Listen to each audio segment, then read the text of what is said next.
Welcome to Beyond the Blend, the podcast that goes behind the science and talks to the people at the heart of the lubricant market, telling the real story of the people who make the lubricant market move. With real insight and honest conversations, we aim to show off the people's side from across the entire lubricant supply chain. Join me, Steve Knapp, and Rob Taylor as we delve behind the scenes of the lubricant industry. Let's go. Time for this episode's Quick Fire 5. Lisanne, data or design? Data. Coffee with a notebook or brainstorming with a team? Coffee with a notebook. Are you more likely to say yes to a new idea or perfect the one you've got going on? That's a nice one. I will say the first one. Yes to a new idea. And what's your favorite way to reset after a big project? Is it a walk, a workout, or wine? Wine. Always the wine. Huh? And if you had a work-based soundtrack, what's on that playlist? Is it pop, rock, jazz, or something else? I think piano. Piano music, yeah.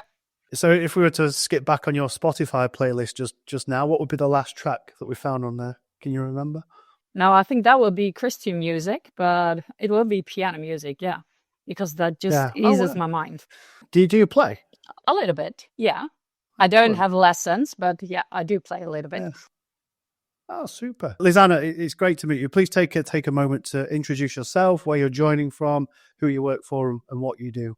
Yeah, first of all, thanks for having me. Very nice. This is me. This is Lisanne Hoolwerf. I'm live here from Spakenburg, the Netherlands. It's a very small town in the middle of the Netherlands. It's my hometown. I work at Olieslager as a marketer. I've been there now for 1.5 years. So basically what we do is we answer the question, which lubricant do I need for which vehicle or which application? And we do that by connecting the products of our clients to the tools we have. And with that, we can give the best recommendations, all based on OEM data. So yeah, that's what we do. I've been here in the industry now for 1.5 years. So relatively new, because before that, I worked 5 years at an accounting firm. And before that, I worked in hospitality. So a lot of different industries, a lot of different views. So yeah, that's me in a nutshell. Excellent. So I'm looking forward to digging into a bit of your past. I mean, some exciting industries there. Yes, From accountancy to lubricants, with a bit of hospitality thrown in. Yes. So, yeah, I'm excited to see what journey you've been on to get into the lubricant space. I mean, we first met properly face-to-face at the Lubricant Expo in Dusseldorf, right? Yes. And it was great to meet you for the first time. I've been enjoying your content, your messaging through digital platforms. So really great to see how that came to life in person. So yeah, we're grateful for you joining our panel over in Dusseldorf. I hope you enjoyed being a part of that. I really did. It was great. Also a good first time for me. Yeah, it was your first time as well on a panel. Yes. Right? Which surprises me because of your opinions and your deliberate pushing the boundary a little bit and messaging around the industry. For it to be your first panel, congratulations on that, I guess. Thank you. I was surprised because I think your voice and your contribution offers so much to the space that I look forward to seeing you show up online. So thank you. It was great to bring that to life. So we appreciate it. We're going to come back onto the piano piece in a bit because I'm fascinated by people's talents outside of this space. Don't say talent. I don't know, but yeah.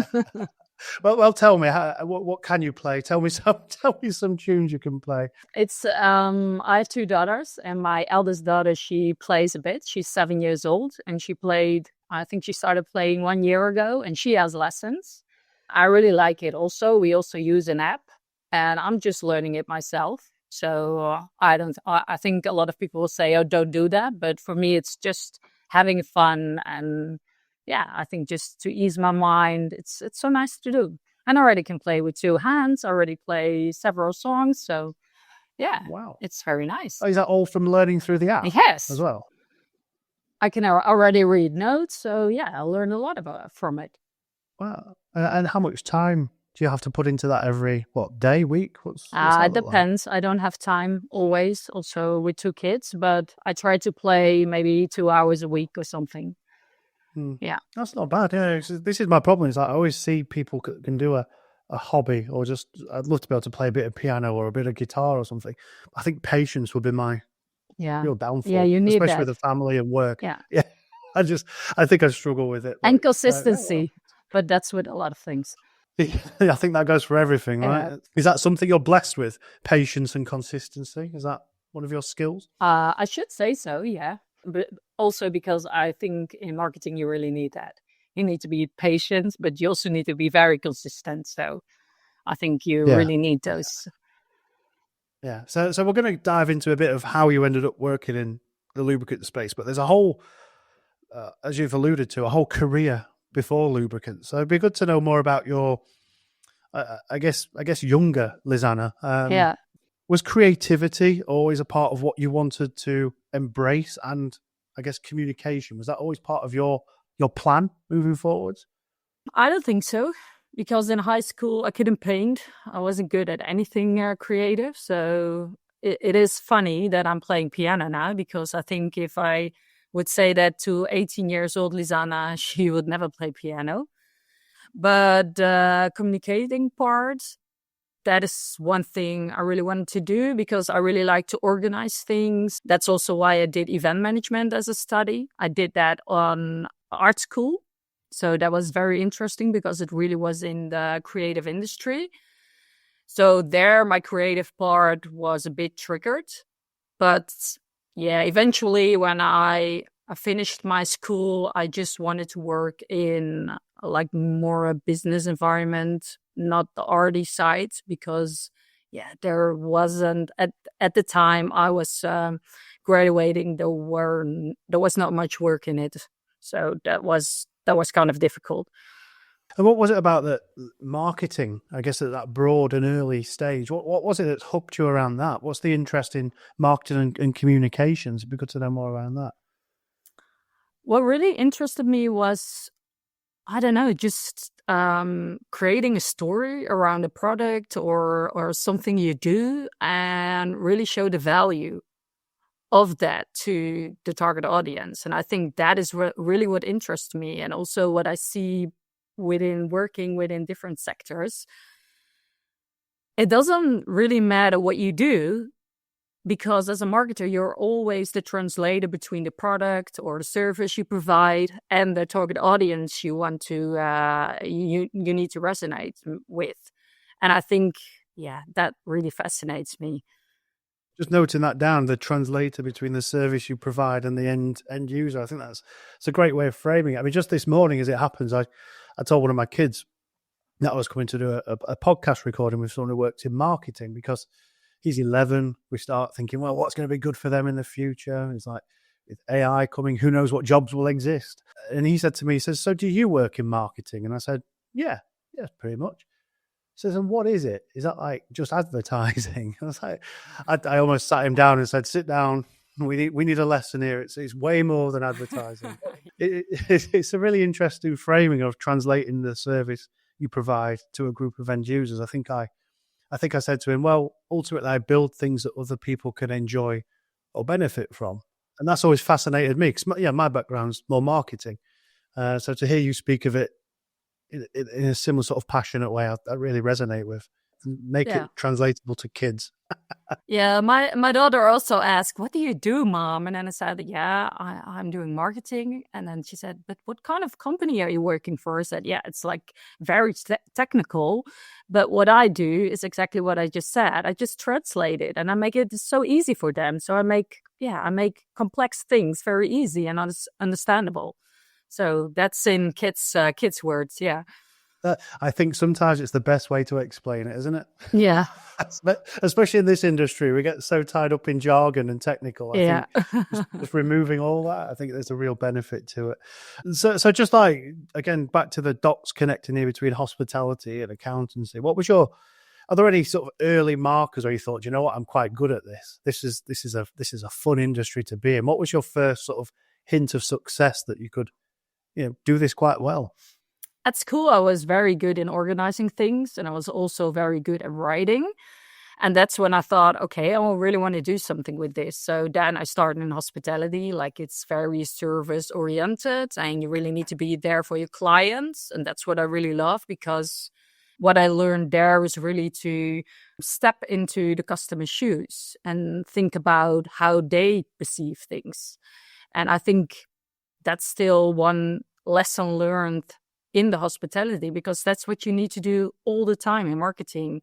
Don't think about what you do or what your products are, but think about, okay, how do they think? How do they perceive us? And I think, yeah, especially in hospitality, you learn that they're the best way possible. Yeah, do you know, I similar to you again. I didn't know this before. We just spoke now. I started in hospitality and I started in the entertainment space, and you're absolutely right. It's the ethos of creating something that someone can enjoy or engage with, that you are partly or solely responsible for. Yeah, Really engaging and really quite rewarding. Not in hospitality for the money. no, not at all. No, but rewarding from a personal pride sense. And you're absolutely right. I think there's a barrier, there's a perception that because you're now in B2B, all the fun, engaging stuff has to be left at the door, because that's not what happens in B2B. And yeah, I have my own views on it, but what are your views around the lines between B2C and B2B? Is there one anymore? Is it different? What are the challenges and changes that you're seeing?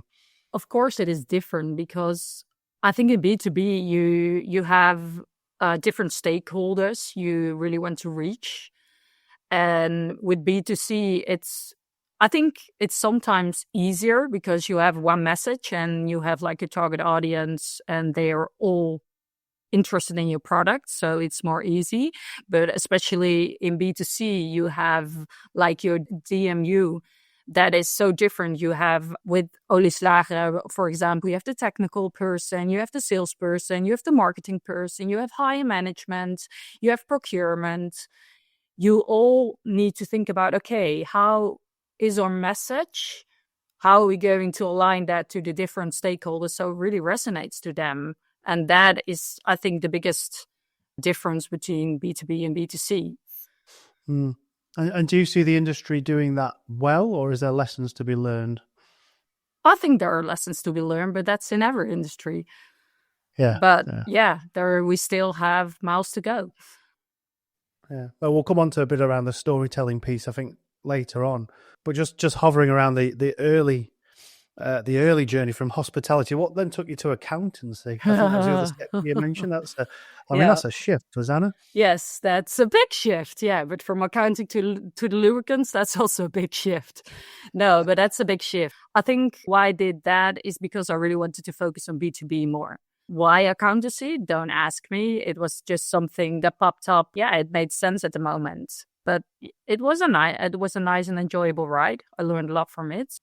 And how long were you in that space for? 5 years.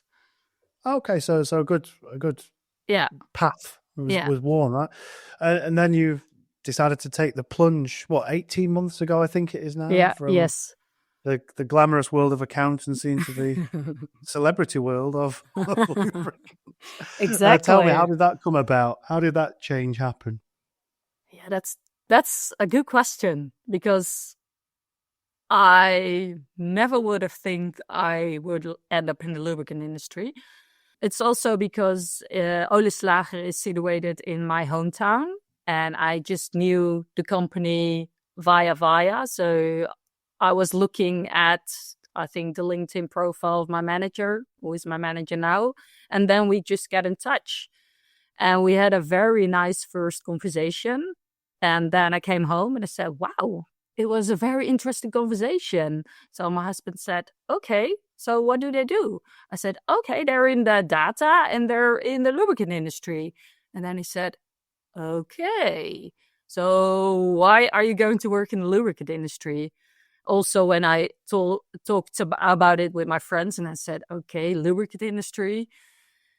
Yeah, people have like a bad perception of the lubricant industry. So you really need to explain what it is and what it does. And I think it opened a whole new world for me, because it's so much more than I thought it would be. So, yeah. And what were some of the things your friends were saying about the industry? That it is polluting and don't go work there. That's not good. You don't want to work in an industry like that. But I also explain it to them now. It's not like that because it's so much more. And if there's no lubricant industry, we wouldn't survive today because nothing will work anymore. But that's not how they think about it. So that's also like a perception problem. Yeah, and I think that perception problem comes up time and again in conversations we have like this and the networks or conferences you go to. There is a perception problem. Yeah. And I think people do need to do something about it, which I think we'll touch on hopefully in the time we have today. But I just wanted to hover on your shift from accountancy into lubricants. So you knew nothing about the industry 18 months ago, right? Nope, nothing. No. And so what was it that drew you to take that leap? Was it I think you mentioned you met your now manager on LinkedIn. So he obviously played a part in that. Was it the digging and diving into data? Does data excite you regardless of industry? Or was it the chance to work in a whole new sector? What was the kicker for you? I think it's a mix of all the things you mentioned, because I really like to learn new things. That's also me. With a new industry, you can learn a lot of new things. But also the conversation I had, all the things my manager explained about Olieslager, what we do, is we really make a difference in an industry. That really excited me. And also everything what needed to happen within marketing. Yeah, I was so excited because there were so much challenges that I could work on. Do you see that making a difference being part of your professional purpose as well? You want to work with a place where you can have a positive change on the industry? I think one thing I really also learned from being in different industries is, and you also mentioned it before, I really like to challenge things. Also in this industry, it's the lubricant industry is, of course, quite traditional.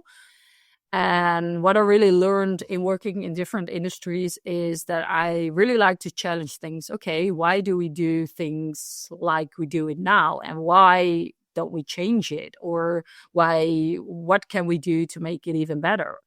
And I think that really excites me because especially in our industry, there's so much untapped potential to just challenge things and change things.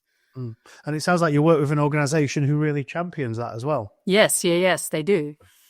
I really like that really and appreciate creative that freedom. Yeah, because it can be lacking, right? It can really be missing in some businesses. I'm sure you see many examples where that creativity is just missing. So to have a space where you can run with it must be very rewarding at a personal level as well, right?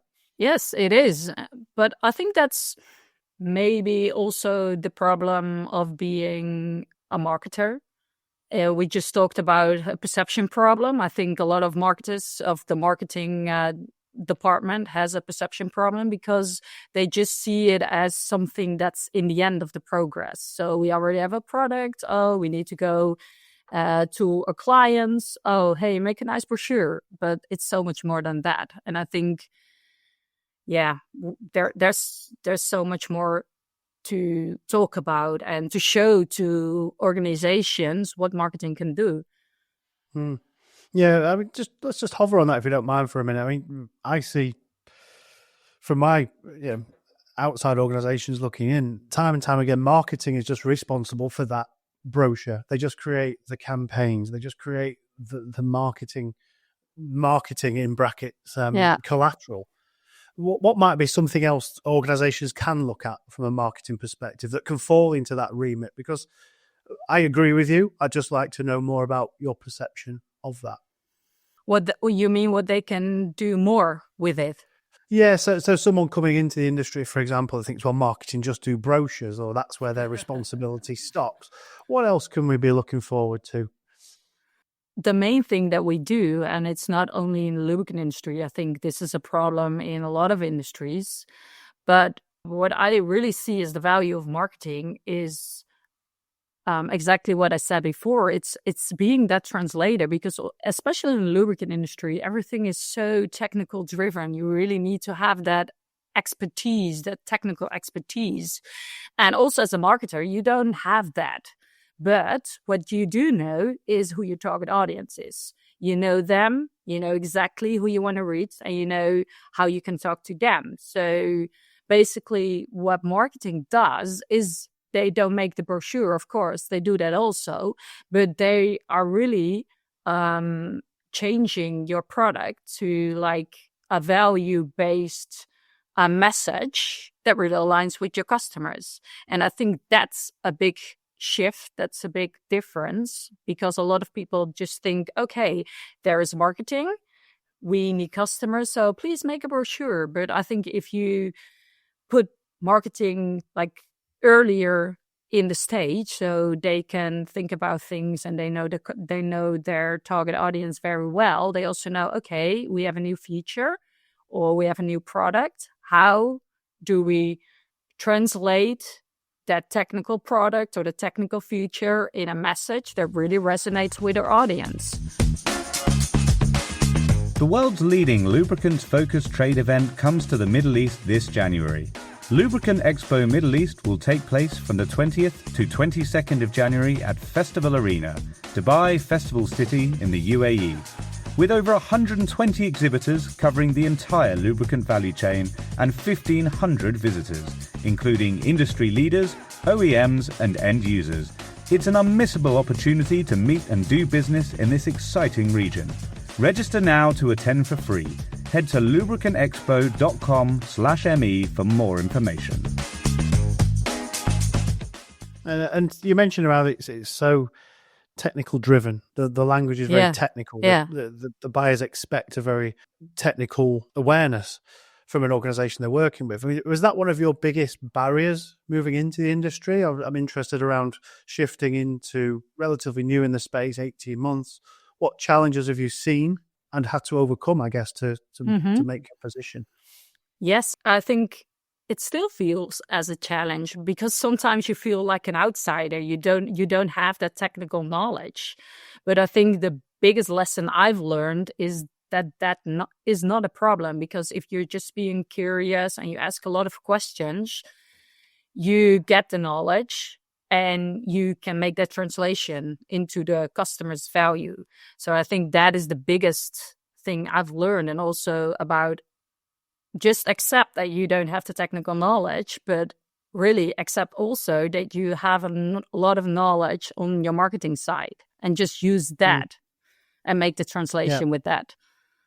Yeah. There's a word that crops up. You just mentioned it there, and it comes out again around curiosity. I think that's a real important trait, I think, for someone moving into any new industry, but perhaps specifically the lubricant space, is just be curious. No one knows everything. And marketing is a skill set that technical folk don't necessarily have. And I think there's a great partnership there to be had, right? Goes back to that translating between technical to a specific group of people. I think there's a huge benefit in that. From a personal point of view, Lisanne, how were there moments when you doubted your shift into lubricant space, or has it always been one of positive charging on? Did you ever feel like this is too much? I think in the beginning it was, because it was so new. Also, the industry is quite traditional, and I thought, okay, how am I going to get all that information in my head? But then again, I said, okay, you don't need to do that. Just ask a lot of questions. And I think in the first 2 months, maybe my colleagues went just nuts for me, because I just asked a lot. And then it helped me to get my own perception about industry. That's also why I'm posting on LinkedIn, just to get to know the industry, talk with people, and just make your own opinion about it and use that. So it's not opinion. That's maybe not the right word, but I don't want to work based on assumptions. You really need to know your markets, and that's why you need to stay in touch with your clients, with other people who are maybe not even your target audience, but who work in the industry, because in that way you really get to know the industry. But in the beginning, that was intense. Yeah. And sometimes still, like when I was at Loop Expo, it makes me feel like I'm a little bit of an outsider because I don't have all the technical knowledge. But yeah, I don't think that's a problem. I can empathize with that. My background neither is technical, so sometimes the language it's a very high up level of technical specification, technical know-how. But you're absolutely right. I think there's space for those who aren't from that technical background to help decipher that, to help remove the jargon, which is what buyers need and buyers want. Yeah. And you can help package that in a way that works. But it is there's a level of vulnerability there. And I think that takes confidence and a decision to expose, right? Yeah, but I think that's also that mindset of just being curious and focusing on the customer, but also, not focusing on the technical side, but about the value I bring to table because I have a fresh perspective. Yeah, that really helped me just to find my place in this industry. Yeah, I like the words focus on customer. I think customer centricity is a word that we hear a lot. I'm sure you hear it a lot. It seems to be a bit of a buzzword recently, but I think it has to mean something, right? Customer focus, customer centricity has to mean something. Curiosity, vulnerability, they're all words that I think drive us as professionals, and I think it's something we have to champion and support. How that translates into how business present themselves, I think, is an important question and topic that we can start to explore more of. At the BioRevolution live panel in Dusseldorf at the Lube Expo, which you joined us with, one of the topics was around speed of response and how an effective response can build or shape the perception of that organization. It's something that I know you were quite keen to contribute to in the panel, and I'd love to get your thoughts on it as we chat here around response time, speed of response, what it looks like, and where we fall down, and how brands are positioning themselves in a digital first world around that. Yeah, I think response time or how you respond to something isn't just about answering a question, because I think it's in the basis also about how you want to position yourself, because that's what you see a lot in the lubricant industry. If you take a look at websites, they all say, hey, I'm the best. But can you be the best if your client needs to wait for 2 or 3 days? So it's not how fast you respond, but really, okay, how do you help your client? How do you help your client move forward? And I think if you want to be the best, you really need to be quick. That's logical. They already expect that. So I think also in this one, it's all about perception. And then you come back to positioning, because when you think about how you want to position yourself, so if you really want to be the best in the industry, you need to be consistent in your messaging, but you also need to be consistent in everything you do. So yeah, if you want to be the best, okay, give an answer in 5 minutes. Then maybe the clients think you're the best. But the best is a different perception for a lot of people, because some think, hey, a quick and fast answer, that's the best. But other people will think, okay, now a good price, that's the best. So I think it really differs. Yeah. The perception and the positioning piece is really interesting. I know, like you've just alluded to, we see countless businesses who say, we've been in business for 75 years. It's like, well, so have we. And then it's like, well, we are technically qualified over here and all your certifications are over here. Well, so do we. And everyone starts to look exactly the same. Exactly, and I think, how therefore can we be customer-centric or focus on a customer if all we do is talk about ourselves? And how do you start to challenge this, Lisanne, from your experience and your learnings and your ambition? How are you starting to change that and take the lead on that? It all starts with making the customer the hero. It's also what I see in my job, because we're in such a traditional industry, a lot of things are product focused, because we do that all the time, and we did it all the time and it worked. So why change that? So it's like a big mind shift you need to change. And you really need to think about, okay, if we make a new product, what's the value for a customer and how are we going to say that to them instead of, hey, we have a new product and it's fantastic and it's this price. I think that's a big mind shift. We really need not only marketing for that, because we need the complete organization, because if management doesn't align with that, then it's not going to work. Because if only marketing is going to push the value-based messaging and management doesn't think about it that way, then sales is going to say, oh, wow, you have a nice product with this price. Instead, marketing is saying, hey, we have this product and it really helps you in this and this way. Yeah, that's not going to work out. You really need to align all your departments to make it work. And I think that is difficult also because, about maybe how people look at marketing in what it does. So what do you mean by that? How people look at marketing? Do you mean because of the perception of marketing as an as a function within the business? Yes, I think so. Because I think what I do in my job, I'm really pushing it. I'm pushing that mind shift to, in everything what we do, to make the customer the hero, because that's essentially what you want if you want to make it customer-centric. But if that push isn't there because management always did it the old-fashioned way, okay, who's going to change it? And if there's going to be, let's see if I will be there and I'm going to push it, I need my stakeholders within the organization. So it's not something marketing can do all by herself or himself.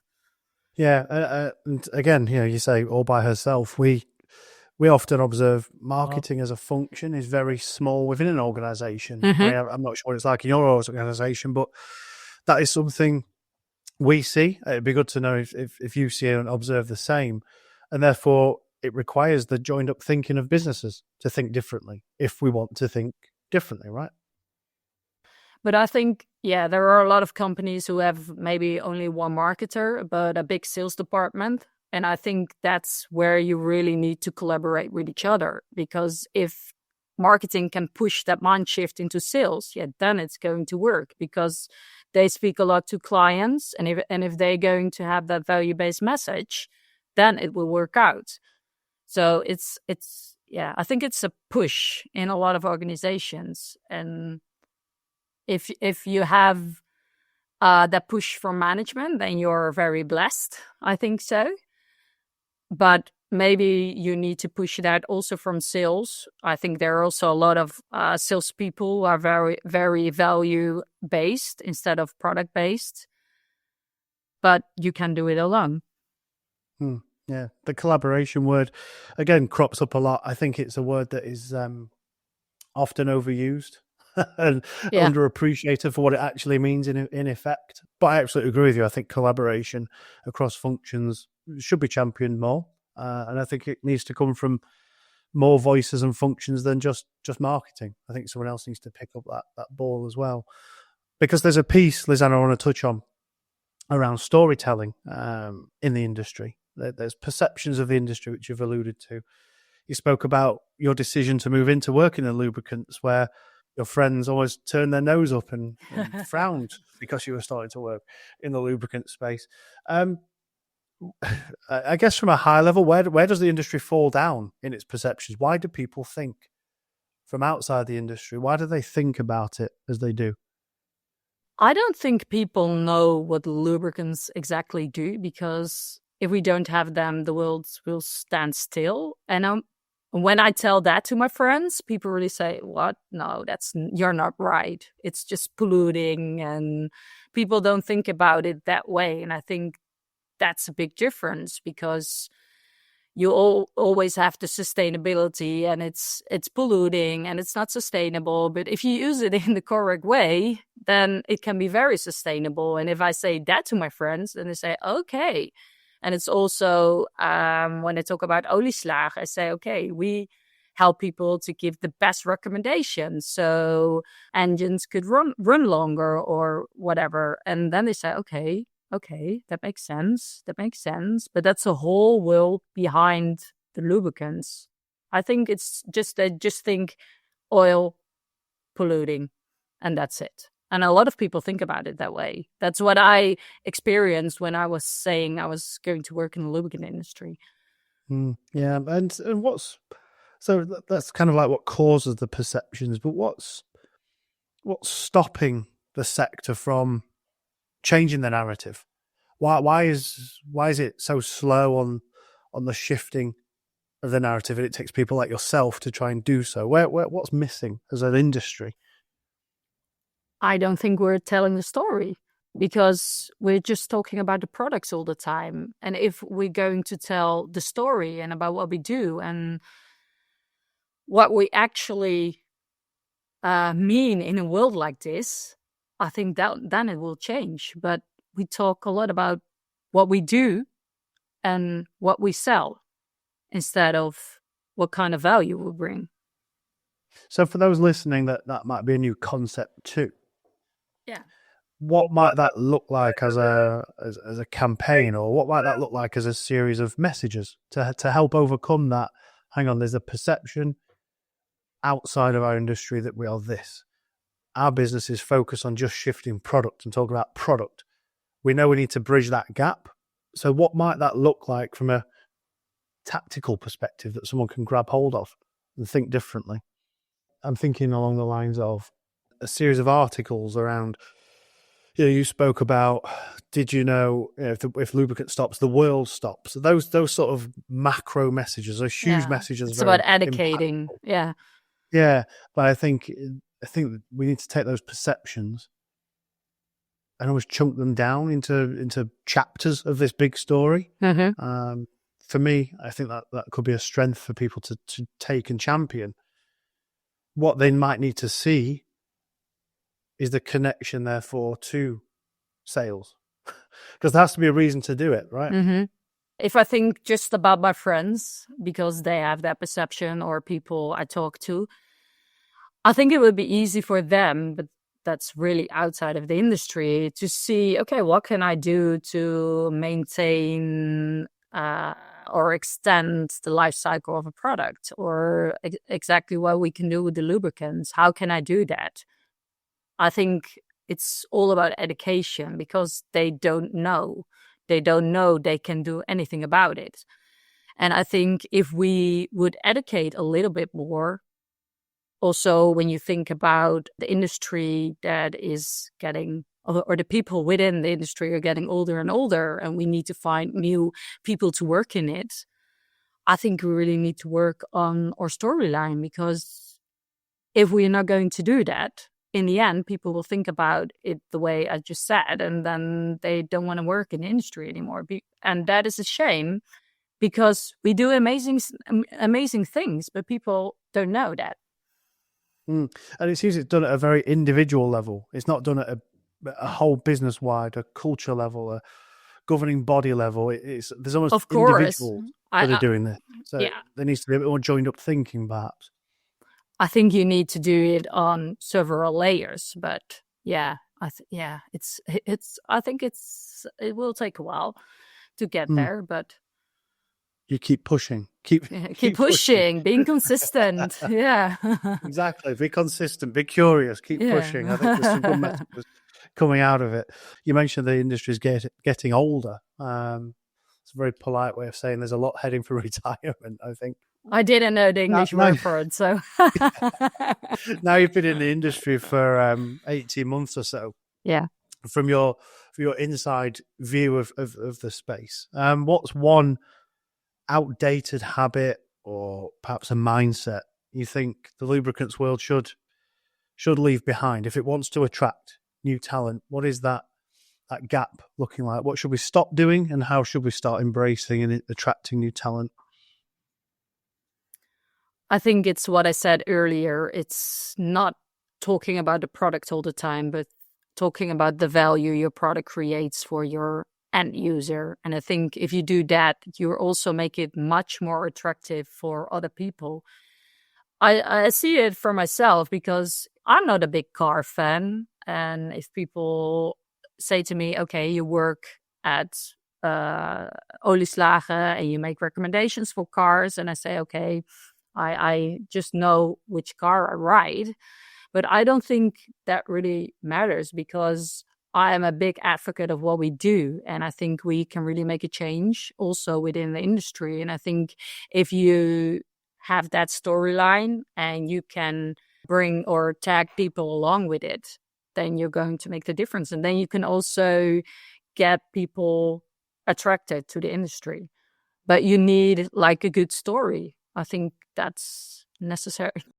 And I guess just in closing for me, as we look to perhaps more future focused here, in 18 months, let's say you've had 18 months in the industry so far, looking ahead another 18 months, aside from being able to play several more songs beautifully on the piano, what does the industry and your career look like? Where are you in 18 months? I think I'll still here, so that's a good thing. But what I really hope is that we can make a bit of a difference also by pushing a little bit more in talking about the customer. That's also why I post on LinkedIn, just to challenge people and just to push and also get interaction with that, because I love to talk with people about that. And in 18 months, I hope I had a lot of fun discussions about that also, but also that we can help people steer that direction a little bit more, because I think as an industry, we really need that.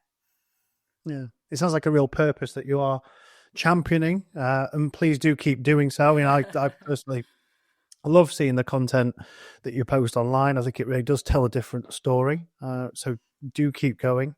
Thank you. Keep I will. The curiosity going and the consistency, of course.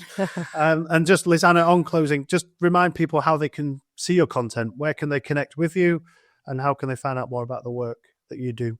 You can find me on LinkedIn and follow me. My name is Lisanne Hoolwerf. So if you look me up, Lisanne Hoolwerf from Olieslager, then we can link and maybe chat. That would be awesome. Yeah.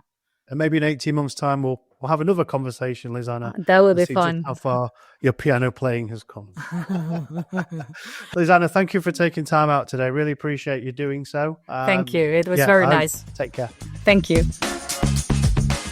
The world's leading lubricants-focused trade event comes to the Middle East this January. Lubricant Expo Middle East will take place from the 20th to 22nd of January at Festival Arena, Dubai Festival City in the UAE. With over 120 exhibitors covering the entire lubricant value chain and 1,500 visitors, including industry leaders, OEMs and end users. It's an unmissable opportunity to meet and do business in this exciting region. Register now to attend for free. Head to lubricantexpo.com/me for more information. Thanks for listening to this episode of Beyond the Blend.